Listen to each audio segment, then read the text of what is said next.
Alhamdulillah. Allahumma salli ala Sayyidina Muhammad wa ala ali Sayyidina Muhammad. Rasulullah sabar. Dihina, dicaci maki, bermacam-macam diuji, bahkan sahabatnya disiksa, bahkan di antara sahabat terbunuh, tapi Rasulullah SAW tetap sabar karena Rasulullah SAW tahu demi kesabaran ada banyak manfaat nanti di masa yang akan datang. Sampai di akhir hidupnya Rasulullah menerima surah yang terindah. Diturunkan satu surah lengkap, Suratul Nasr. Idza jaa nasrullahi wal fath wa ra'aitan nasa, melihat manusia yadkhuluna fi dinillahi afwaja. Allah tunjukkan kesabaran Rasulullah. Allah tunjukkan tidak sia-sia akhlak mulia Rasulullah. Allah tunjukkan tidak sia kasih sayangnya Rasulullah.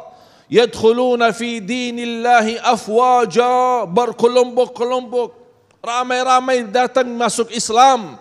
Karena begitu kemuliaan Rasulullah sallallahu alaihi wasallam, Allah mengingatkan, tetap ya Rasulullah menjaga tawadu, menjaga lemah lembut, menjaga kemuliaan akhlak, bertasbihlah, bertahmidlah kepada Allah dan berbanyak istighfar.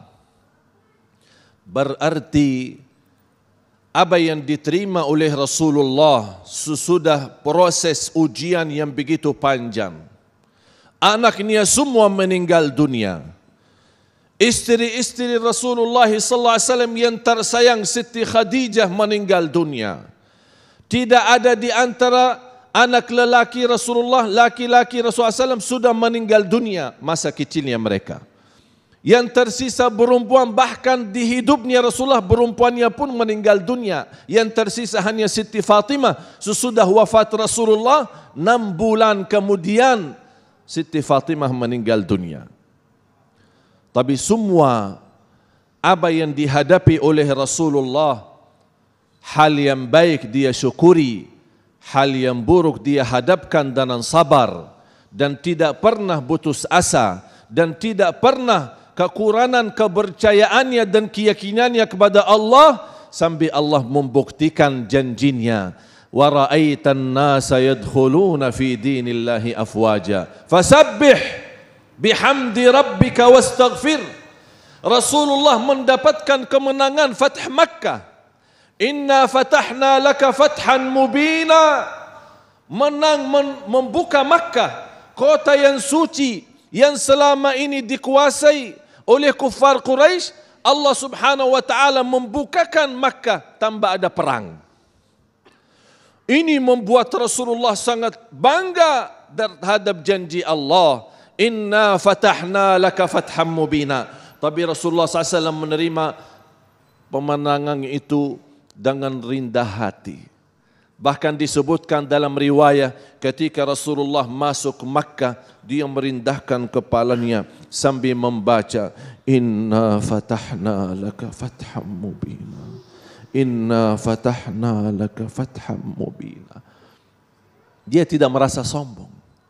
Karena ini dia tahu pemenangan itu, berhasil itu, kesuksesan itu adalah semua pertolongan dari Allah Subhanahu wa taala. Inilah Rasul kita. Apa yang wajib kita kerjakan sebagai umat Islam?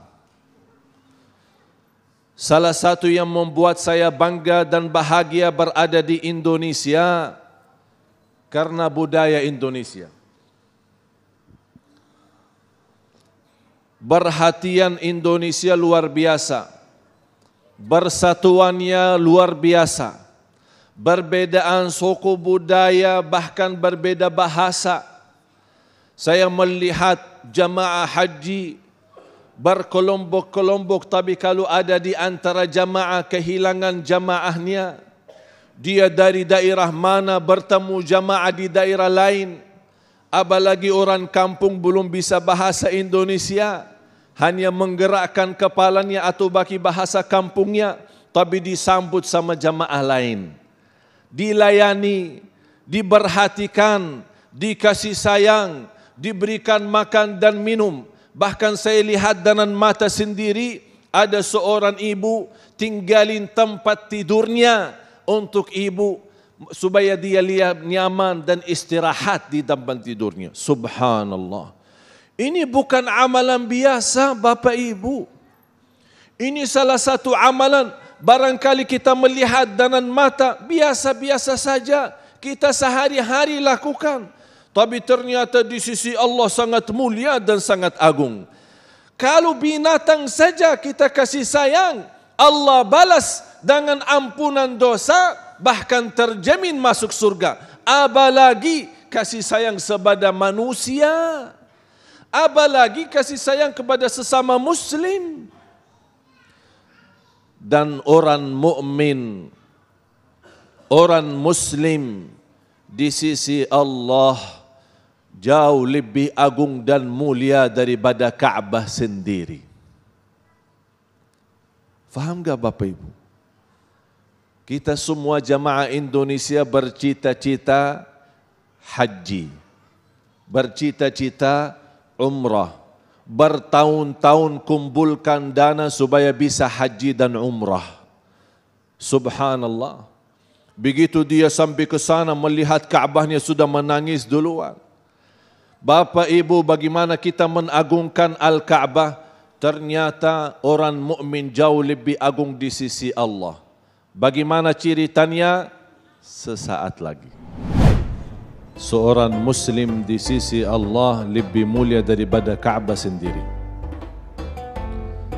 Bagi Allah lebih ringan kehancuran Al-Ka'bah demi batu, batu demi batu. Tapi Allah tidak menerima kehancuran jiwa orang muslim.